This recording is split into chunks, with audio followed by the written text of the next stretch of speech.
solidarity et that was the l'esprit very de bedrock of our responsabilité, de organization sécurité and the spirit collective of a collective qui security justifie même votre responsibility. présence That comme membre justifies your very presence as members of this Council. We reiterate our 5 urgent demands. 1, the immediate withdrawal of Rwandan troops and the cessation of hostilities. 2, the establishment of targeted sanctions against the RDF chain of command and Rwandan political decision makers. 3, the imposition of an embargo on natural resources declared as Rwandan. 4, la révocation du Rwanda en tant que contributeur de troupes aux Nations Unies. On ne peut être à la fois agresseur et prétendre jouer un rôle dans la promotion de la paix. 5, la transparence totale sur les transferts d'armes au Rwanda. Ces transferts doivent être arrêtés immédiatement pour empêcher qu'ils continuent à alimenter la violence et l'instabilité. Monsieur le Président, nous sommes ici parce que c'est ici que le monde doit gérer ses défis. C'est ici, si ce Conseil échoue, la rue va s'en charger. Comme vous le savez très bien, la rue n'a pas d'ordre, ni de tempérament. Il y a 48 heures devant ce Conseil de sécurité. Nous avons une nouvelle fois attiré votre attention sur la déclaration de guerre du Rwanda contre nos pays. Une balle qui frappe dans le cœur ne saurait laisser le reste du corps indifférent.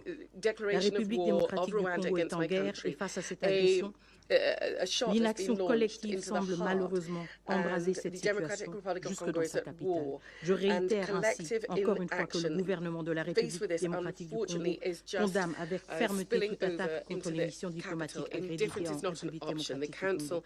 Cependant, l'indifférence n'est plus une option. Ce Conseil ne devrait se permettre de rester passif, car chaque jour sans réponse concrète fait grandir le prix du silence. Le moment est venu pour ce Conseil de démontrer son courage et son engagement. L'histoire retiendra vos choix. Que cette Assemblée soit le rempart de la justice et de la dignité humaine. Je vous remercie.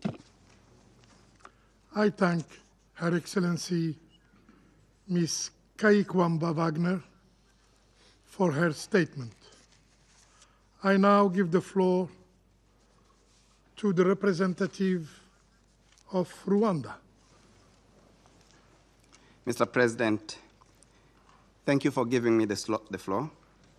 I would like to once again commend Algeria's able leadership of the Council for the month of January. I'm grateful for your invitation to participate in this important meeting and thank all the member states that spoke before me. I'd like to recognize Ms. Vivian Van Der Perry, Deputy SRSG. I also recognize Honorable Teresa Kaikwamba Wagner, DRC Minister for Foreign Affairs. I also would like to recognize the participation of the representatives of Angola, Uruguay, Zimbabwe, Burundi, South Africa, Guatemala, and Senegal. Less than 2 days ago, this council gathered to discuss the ongoing situation in the eastern DRC. Since then, it has rapidly evolved. On 26 January, the M23/AFC rebel group is reported to have taken over the city of Goma. This triggered retreating forces from DRC coalition to attack and shell the Rwandan territory. Rwanda condemns in the strongest terms these attacks on the town of Rubavu in the northern province, which killed 5 people, innocent Rwandan civilians, and left another 35 injured. This indiscriminate shelling is unacceptable war crime, and further proof of the necessity of maintaining Rwanda's defensive posture put in place precisely to prevent this kind of threat. I'd like to recall that these attacks are not the first, but the latest of a long list of provocative actions by the government of the DRC. I'd like to also recall that Rwanda has always shown restraint and sought to engage the DRC in dealing with the root causes of insecurity in the region and along our common border. Rwanda will always stand for peace, as we have the most to lose in the continuation of this conflict.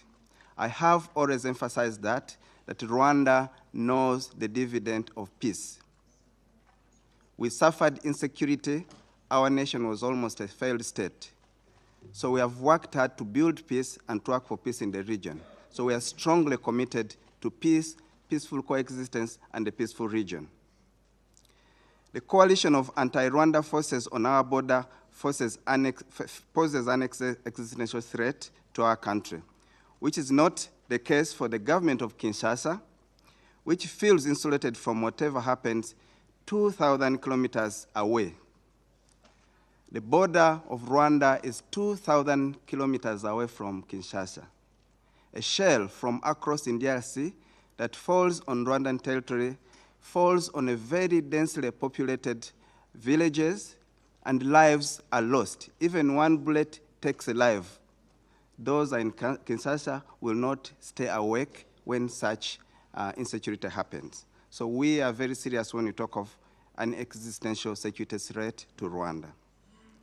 Mr. President, the action of this coalition are equally devastating for Congolese.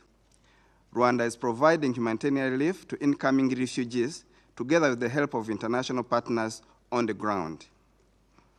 A temporary refugee camp has been set up in Rubavu to provide further assistance and shelter to those who are displaced. In addition, many countries have requested our assistance in facilitating the evacuation of their nationals, including European countries of origin of the mercenaries who have been deployed in Eastern DRC. Rwanda also facilitated the transit of MONUSCO and other United Nations personnel through Kigali. Additionally, the hundreds of militia members and FARDC forces we have received have been disarmed and treated with respect and dignity in accordance with international law, and those who are sick are being treated. I would like here also to express Rwanda's condolences to MONUSCO forces that died in this process. On the contrary, we have been dismayed by the reports of attacks and looting of diplomatic missions in Kinshasa, including the Rwandan embassy and several other embassies of members of this council. These thuggish acts, most of which are committed in the passive presence of DRC security forces, are in total violation of international law, especially the 1961 Vienna Convention. Rwanda therefore calls on the DRC to take its diplomatic obligations seriously and hold perpetrators accountable. I'd like to emphasize that those who followed the media, the Rwandan embassy in Kinshasa was among those that was totally burnt down.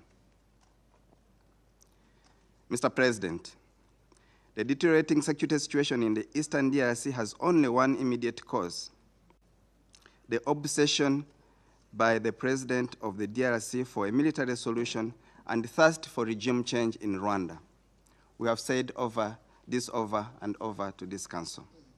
Indeed, this situation could have been solved a long time ago if President Tshisekedi had demonstrated political will and good faith in finding a lasting solution to this conflict.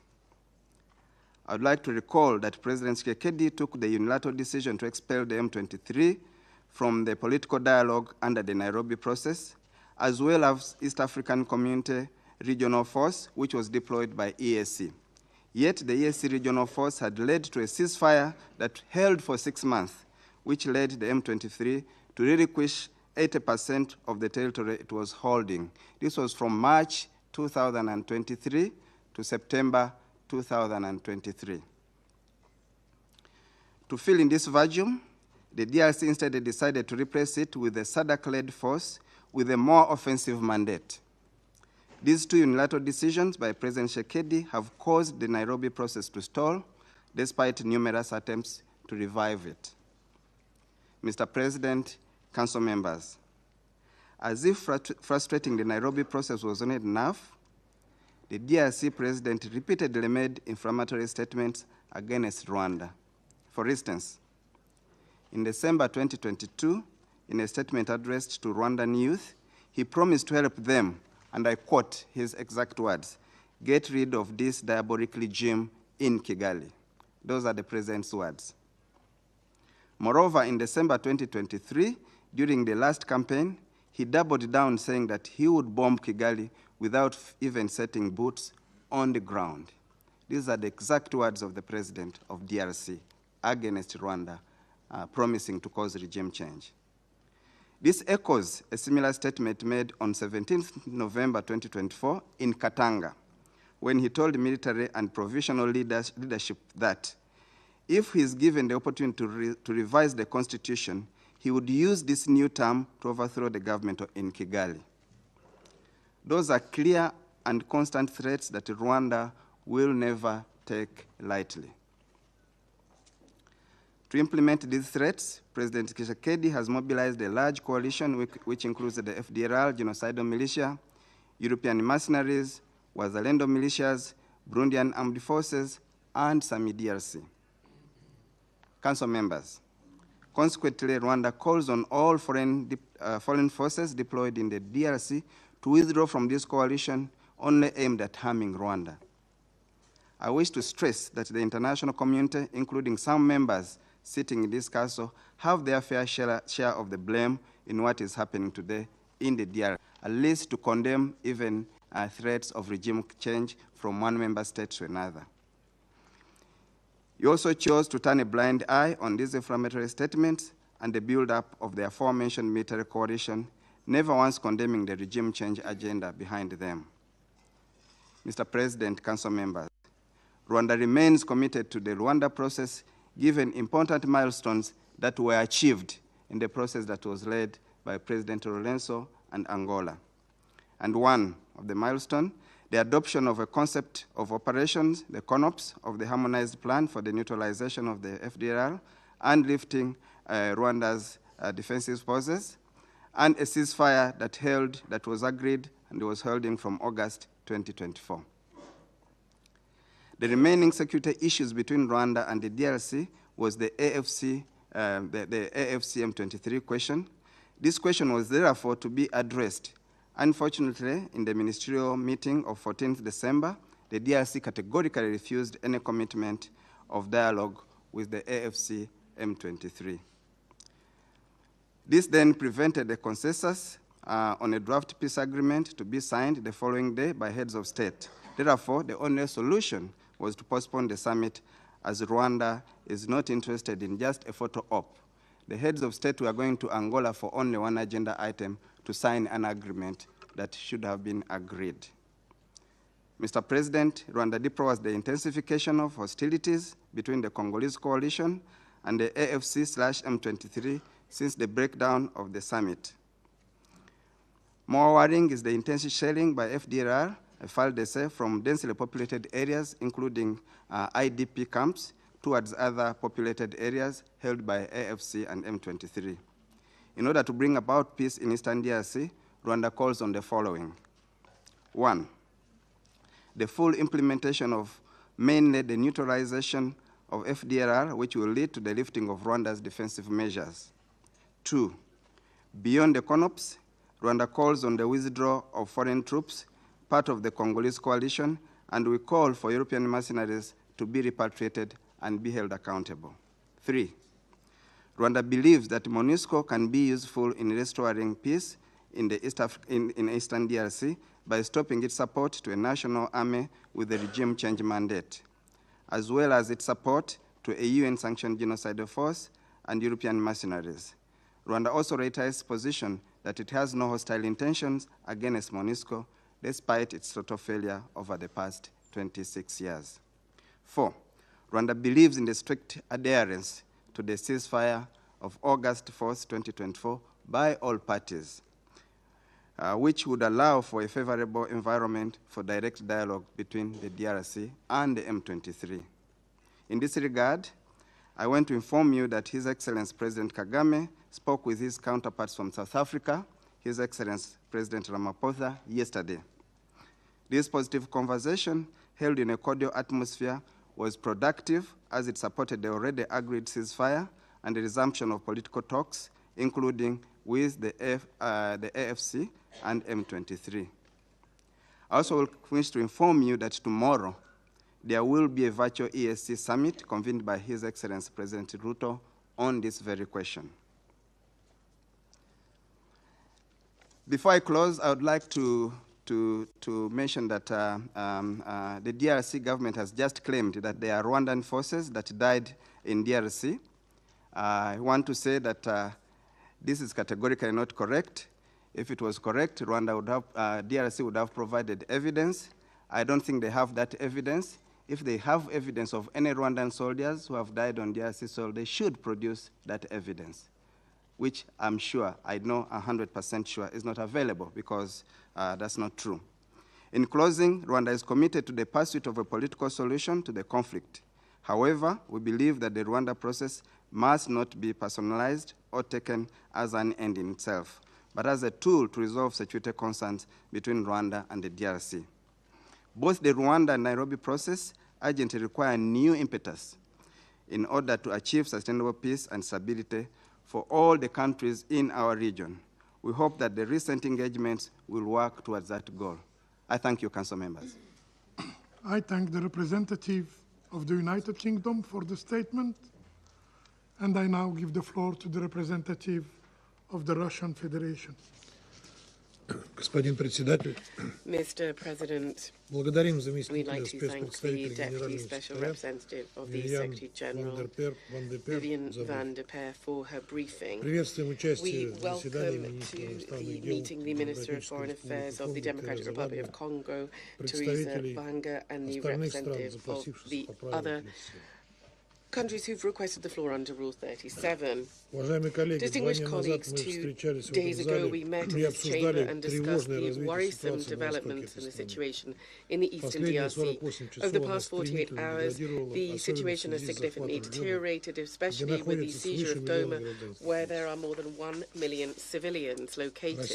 Russia firmly condemns the actions of M23. We call for a swift cessation of hostilities and a withdrawal of the rebels of the illegal armed formation from the towns, villages and territory they've seized.